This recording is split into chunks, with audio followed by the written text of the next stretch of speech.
Recording is about to start. Okay. All right. So today we're just going to talk about the test, which is tomorrow. Yes? Yep. Yes. And so I have just a few things to kind of go over with you on that. The review sheet is a suggestion of a lot of things that might show up on the test. Okay. The types of questions you'll be looking at. Okay. There's going to be 14 matching. Now, on all of my tests that you'll take this year, the matching section in history will mostly be names. Like I give you Warren G. Harding, and then I give you a little biography, and you match Harding's biography with his name. Same thing with people like Hoover and other names you have on there. Okay? So just knowing a little bit about their background and what they did should be able to match it. Okay, there's 3 matching questions that are more like terms on this test. The rest of the test will just be names, okay, with the matching. There are 8 multiple choice questions. There are 3 fill in the blank questions. That number will grow on future tests. So kind of light there. And then there's 10 true and false questions, okay.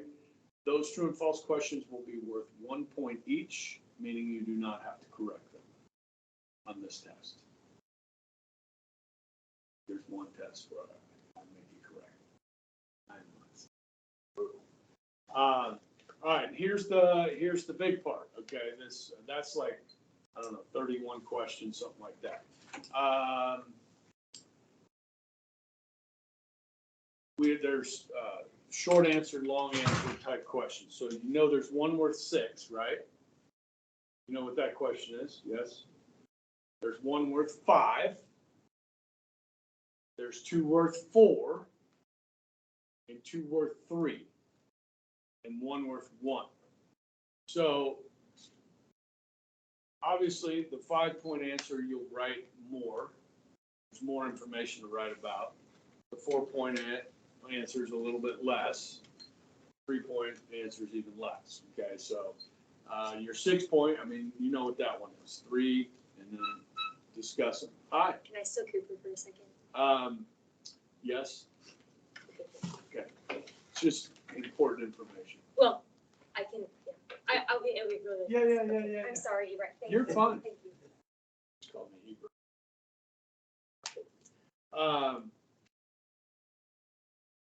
What was I talking about? Yeah, so you write, I would say a 5-point answer would be, 3 or 4 sentences explain. Okay, 4-point answers similarly, 3 or 4 sentences. A 3-point answer you might be able to do in a couple sentences. Okay, there are 2 names that are on the test that I'm going to give you the answer to right now. Okay, one is on your review sheet, one is not, that we're going to have to add. Okay, so the one, you might not have heard of this person. Find him on your review sheet, Al Smith. Alfred E. Smith. Yeah, Al Smith, they called him Al. Okay, yeah, no problem. There's a famous song, Call Me Al. Anyhow, Simon and Garfunkel, Call Me Al. All right. So Al Smith, he's on your review sheet, but I didn't talk about it. Okay. So Al Smith, what's that mean? Democrat from New York, right? 1928, he ran versus Herbert Hoover. Okay. What's unique about Al Smith? He is a true New York, so he's from New York City. So he's like a true New Yorker. You know how New Yorkers are. Okay. But what is interesting about Al Smith is he is Catholic.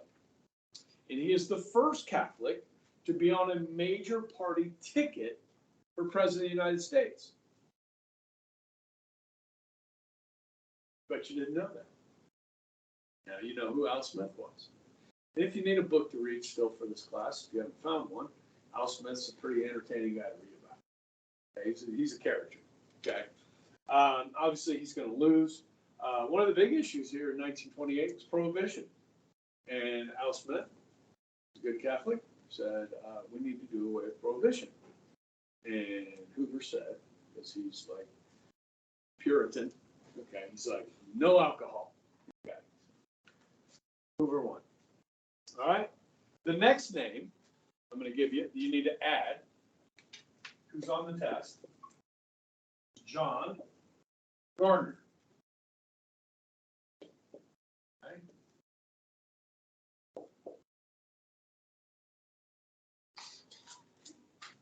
Democrat from Texas. Okay.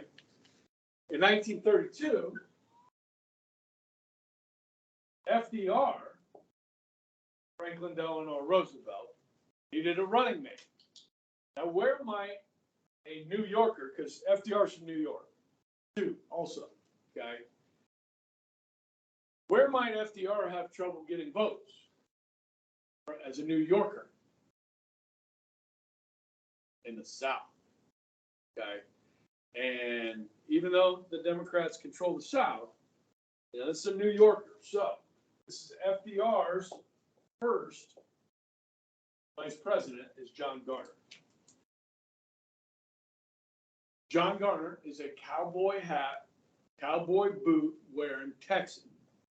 And he fits all the stereotypes of a Texan, all right? And him and Roosevelt are not like buddies, you know what I mean? They're very different people, okay? But they're both Democrats, and this will help Roosevelt win the election by picking a Texan, okay? Kind of like John F. Kennedy. When he ran in 1960, Massachusetts picked the Texan. What was his name? Lyndon Baines Johnson, okay? Who was a Texan in every conceivable way. Okay? Now, Garner's only going to be vice president for Roosevelt's first term. You don't need to know that for this test. But Roosevelt actually has 3 vice presidents because he's elected 4 times.